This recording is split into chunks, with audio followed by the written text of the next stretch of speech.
Buenas tardes, mi nombre es José Binfa, soy abogado de la Fundación Abogados por los Animales y hoy les voy a conversar sobre ciertas reflexiones en torno a la vinculación entre la violencia intrafamiliar y la violencia hacia animales. Partamos. Bueno, primero de todo, para introducir el tema, tenemos que responder la siguiente pregunta: ¿qué es el maltrato animal y por qué nos debería importar? Primero que todo, el abordaje del maltrato animal no es solamente un abordaje jurídico. Muchas veces cuando hablamos de maltrato animal solamente estamos hablando del tipo penal de maltrato animal, pero también existe cierto abordaje y cierto estudio del maltrato animal desde la criminología. ¿Qué es esto? La ciencia empírica que estudia el delito, el delincuente, la víctima y el control social. Esta disciplina interdisciplinaria, desde no hace mucho, desde el siglo pasado, ha elaborado ciertos conceptos y ciertos estudios respecto a los orígenes y causas del maltrato animal. Así, de acuerdo a ciertos autores, por ejemplo, el maltrato animal se puede definir como infligir injustificadamente dolor, sufrimiento, lesión o muerte a un animal, como también cualquier tipo de afectación física, emocional, fuera de los límites de las normas sociales. Según también otro autor, el maltrato animal incluye tanto el abuso, el daño que se le comete de forma intencional al animal, como también la negligencia. Dentro de la negligencia también se puede entender que hay negligencia intencional cuando, por ejemplo, sabemos que hay un animal que está enfermo y aún así omitimos los cuidados, como también una negligencia no intencional, cuando simplemente creemos que estamos cuidando correctamente a un animal, pero no comprendemos sus necesidades. Eh, por otro lado, desde los orígenes del maltrato animal, existen diversos estudios que concluyen que el surgimiento del fenómeno del maltrato animal, de acuerdo a las definiciones ya establecidas anteriormente, tiene en consideración las normas culturales, sociales e incluso económicas de una sociedad determinada cuando se estudia el maltrato animal, que inciden en la consideración moral del animal no humano en dicha cultura. Por ejemplo, en nuestra cultura occidental, el animal no humano es considerado como una propiedad, un bien de consumo muchas veces, una herramienta. Como es propiedad, mucha o gran parte del abuso que se le comete al animal no humano es legal, legítimo, en un contexto en el cual al mismo tiempo también convivimos con otros animales que son protegidos, es decir, hay animales de primera y segunda clase, por así decirlo. Entonces existen estos animales que son protegidos, animales de compañía principalmente, fauna en peligro de extinción, y otros que explotamos, matamos, consumimos. Así las cosas, vivimos en una sociedad en la cual se normalizan ciertas formas de explotación animal, aceptando cierto maltrato institucionalizado hacia los animales no humanos. Eh, Eso desde un punto de vista criminológico. También desde una perspectiva legal existe el concepto normativo de maltrato animal en nuestro artículo 291 del Código Penal, el cual, como bien señala la lámina, es toda acción o omisión ocasional o reiterada que injustificadamente causara daño, dolor o sufrimiento al animal. Eh, si contestamos a esta definición con las definiciones o conceptos que surgen de la criminología, podemos ver que acá solamente vemos el maltrato animal intencional, no así el que se comete por negligencia, por omisión eh, o descuido, por así decirlo. Solamente el maltrato intencional es considerado como una forma de maltrato animal y solamente aquel que es injustificado, es decir, dentro de estos límites sociales que habíamos comentado anteriormente. ¿Por qué nos debería importar el maltrato animal? Al efecto, el maltrato animal siempre ha tenido un lugar periférico en la criminología. Siempre ha sido estudiado a propósito de otros delitos o en contexto de cierta instrumentalización del animal no humano en delitos que podrían ser, por ejemplo, lesiones hacia personas, hurto, etc. Desde mediados del siglo XX, esta situación estaría cambiando. Constantemente habría un surgimiento de autores y estudios que buscarían revelar la importancia del maltrato animal por sí mismo. Por ejemplo, uno de los estudios más emblemáticos de esto y paradigmáticos en cuanto a lo que significó entender el maltrato animal como un precursor de los otros tipos de violencia es el estudio o triada de McDonald. El psiquiatra John McDonald en el año 1963 establecería que el maltrato animal, junto con otros factores como la epimanía y la enuresis nocturna durante la infancia, serían precursores de comportamientos violentos que llegarían incluso a la violencia sexual y asesinatos en serie. Eh, Estos hallazgos de John McDonald darían pie a estudios de perfilamiento de asesinos, es decir, indagarían en la historia de vida de asesinos y criminales violentos convictos en Estados Unidos, en los cuales se trató de hallar al menos dos de estos perfiles o elementos. Este fue un enfoque bastante influyente, se hicieron bastantes estudios para testear el rendimiento de este enfoque, como también la formación de las policías norteamericanas, muchas veces incluían comprender esta triada como un elemento para detectar posibles violencias. Esto sería bastante influyente, como había comentado en su oportunidad, pero no serían los únicos estudios que se harían al respecto, ¿no? Esto de la triada fue influyente en su oportunidad, pero actualmente lo que se estudia son otro tipo de hipótesis y otro tipo de análisis respecto de la importancia del maltrato animal. Así, de acuerdo a la profesora Eleonora Goulon, se pueden agrupar dos corrientes dominantes en cuanto a los estudios de maltrato animal en la criminología principalmente norteamericana. Y así vemos, por ejemplo, tanto la hipótesis de la graduación de la violencia como la hipótesis de la generalización de las desviaciones. Perdón.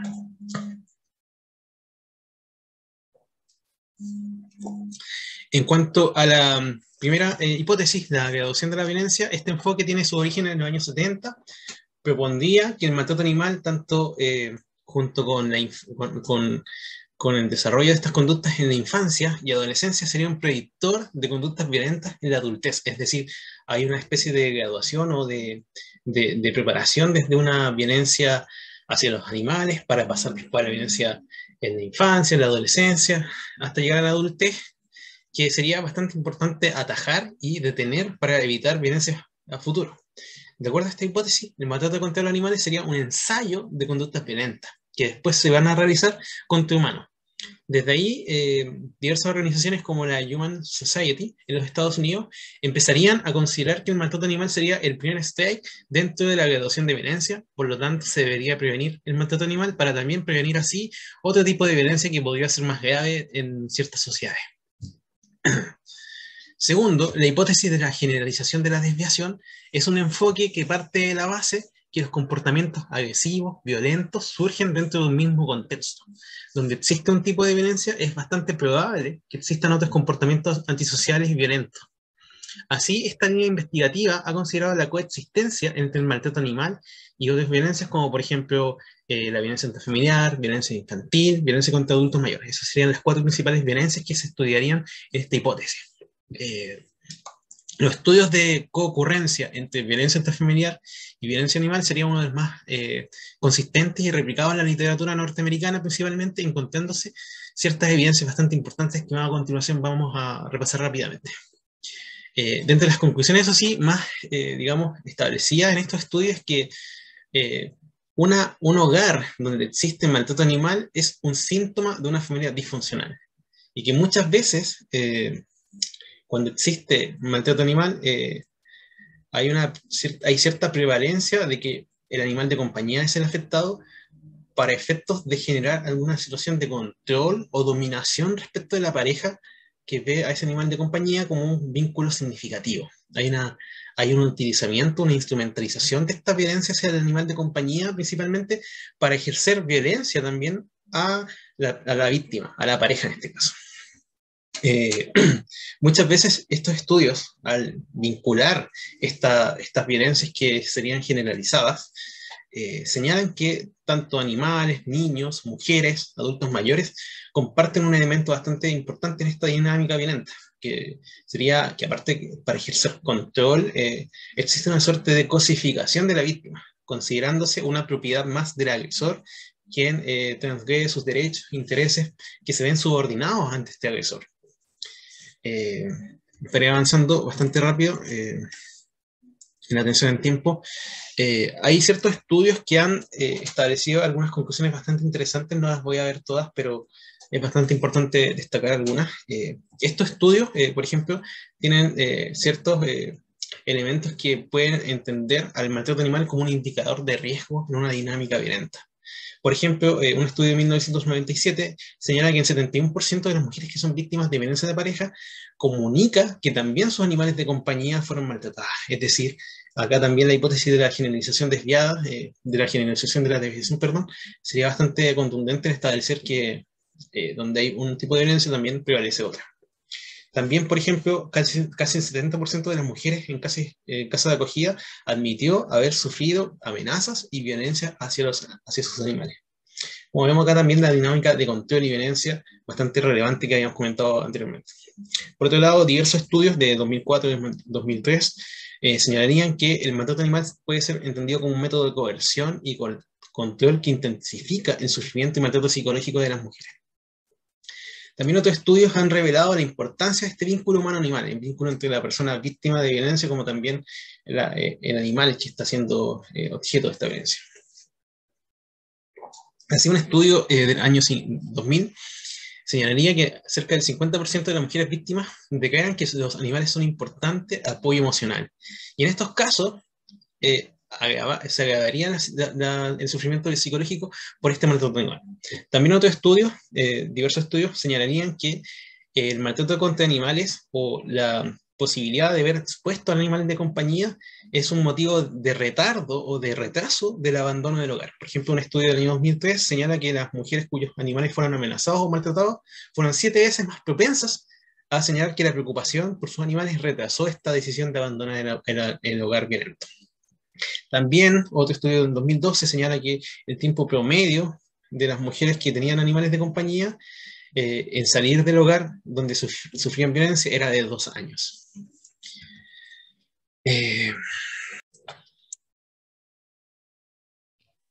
Bueno, en cuanto a las medidas que se han adoptado para revelar este vínculo en las legislaciones comparadas, se encuentra una batería de medidas que se han adoptado, por ejemplo, en Estados Unidos, Australia, Reino Unido, como por ejemplo incluir dentro de las definiciones normativas de violencia doméstica los actos de maltrato o crueldad contra animales, como por ejemplo coaccionar, controlar o intimidar, como lo hacen alrededor de 7 estados de Estados Unidos. También en Australia, por ejemplo, se contempla una diversidad de comportamientos que se pueden desarrollar para abusar, acosar, controlar a un miembro de la familia, entre las cuales se encuentra maltratar, matar o amenazar con hacerlo a un animal de compañía. Esto siempre está vinculado con un fin de controlación, dominación y de coartar a una persona, de coaccionarla, independiente que sea o no el propietario del animal. También en Escocia, desde el año 2019, se reconoce como conductas abusivas y parte de la violencia doméstica las acciones contra las mascotas o animales de compañía. Así, en este contexto, en Escocia también se encuentra que maltratar animales, actuar negligentemente contra ellos y también negar el acceso de ellos al hogar pueden ser acciones que estén encuadradas dentro de la violencia doméstica. También algunos estados de Estados Unidos recomiendan o exigen como medidas complementarias a las personas culpables de maltrato animal que se sometan a tratamiento psicológico. Esto en razón a esta graduación que puede importar ejercer actos de maltrato o crueldad contra animales. También en Estados Unidos, alrededor de 35 estados incluyen a los animales de compañía dentro de las órdenes de alejamiento, las medidas cautelares que se le otorgan a las personas víctimas de violencia intrafamiliar. Por ejemplo, una persona que tiene un animal de compañía que es usado como un medio para coaccionar, también estaría provista de protección legal en estos estados, por cuanto sería parte de la violencia doméstica. Por último, existen una serie de medidas que buscan que se reporta la sospecha de maltrato animal cuando existe otro tipo de violencia involucrada en un hogar. Por ejemplo, profesionales de la protección de infancia, de violencia doméstica, también tienen que indagar si hay maltrato animal en los hogares, puesto que se entiende que en un hogar donde puede haber un tipo de violencia también pueden prevalecer las otras. Adicionalmente a estas medidas legislativas también hay otras que son del orden de protocolos, guías como el cross-training, es decir, que se formen de forma transversal a los agentes y profesionales de distintas disciplinas para comprender la naturaleza y el fenómeno de la violencia, no solamente encasillado a la disciplina que están trabajando, sino que también los distintos tipos de violencia que están vinculados entre sí. El cross-reporting como protocolos para intercambiar datos de maltrato animal, violencia de género, violencia infantil, violencia contra adultos mayores, violencia doméstica. El cross-checking, en los cuales se incluyen preguntas rutinarias para detectar signos de violencia infantil, de género en casos de maltrato animal y viceversa. También existen como medidas refugio interespecie en varios estados de Estados Unidos para que se permita ingresar a una persona, a una mujer principalmente víctima de violencia de género, junto con los animales de compañía. En España también existe un mecanismo de hogares temporales en red para las mujeres víctimas de violencia de género. Por lo tanto, una mujer que decida abandonar el hogar puede acudir a esta red que se llama Biopet, y desde el año 2020 está operando esta red que actualmente posee alrededor de 800 hogares temporales a lo largo de toda España.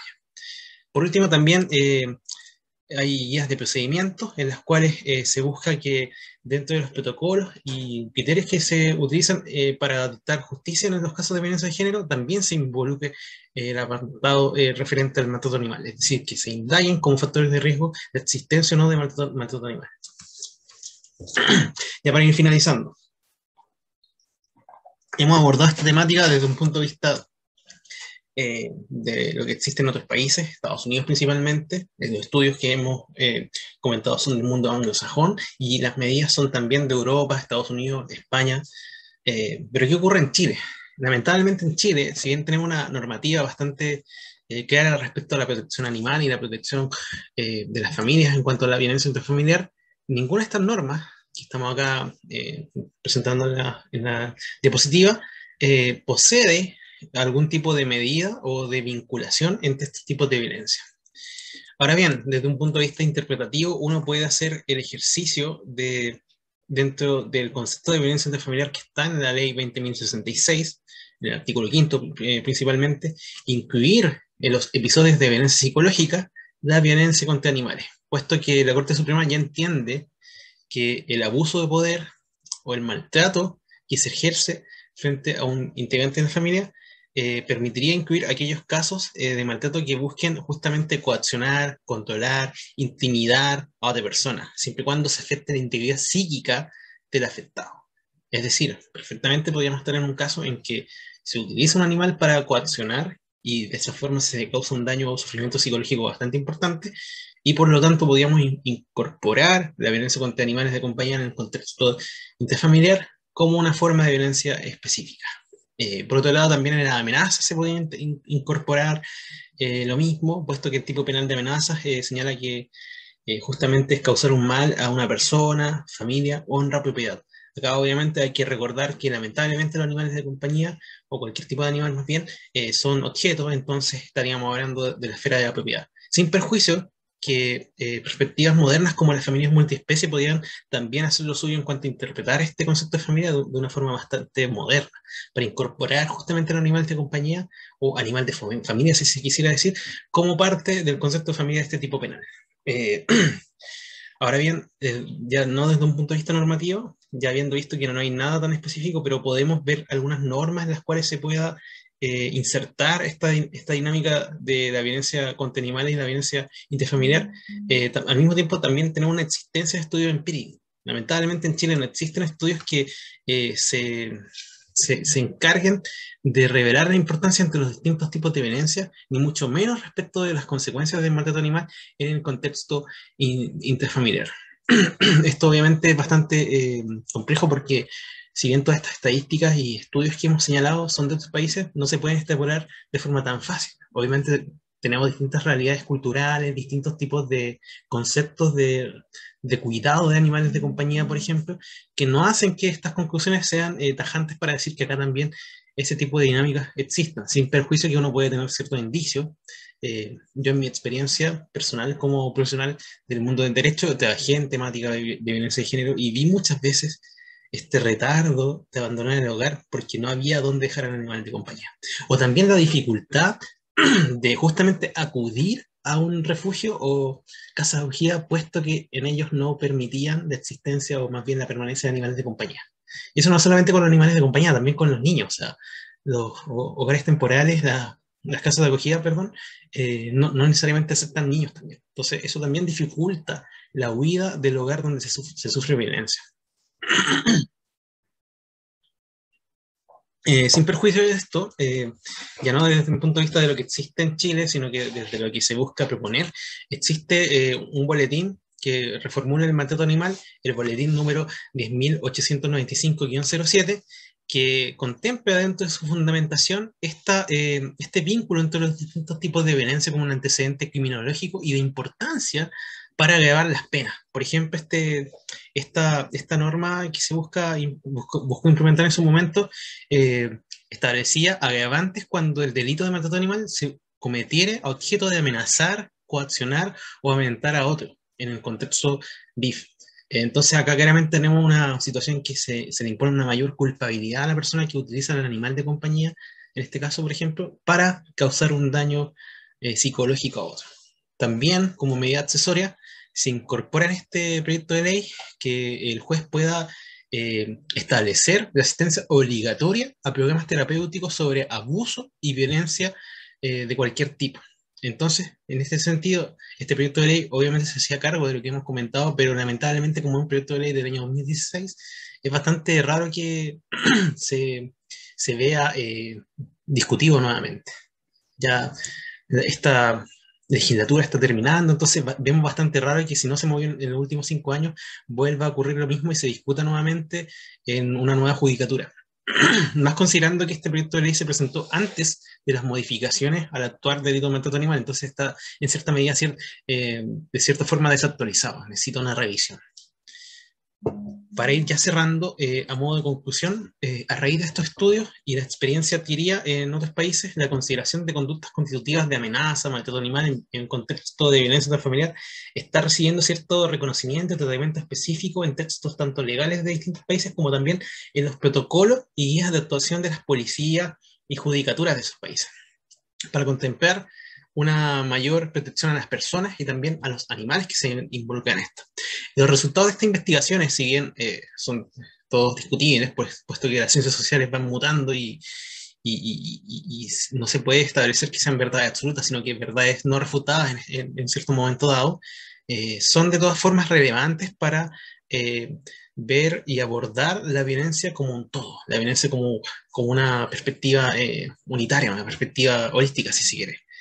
Lamentablemente, obviar estos factores supone dejar en desprotección tanto a las víctimas humanas como no humanas, frente a conductas violentas que se exteriorizan a través del maltrato.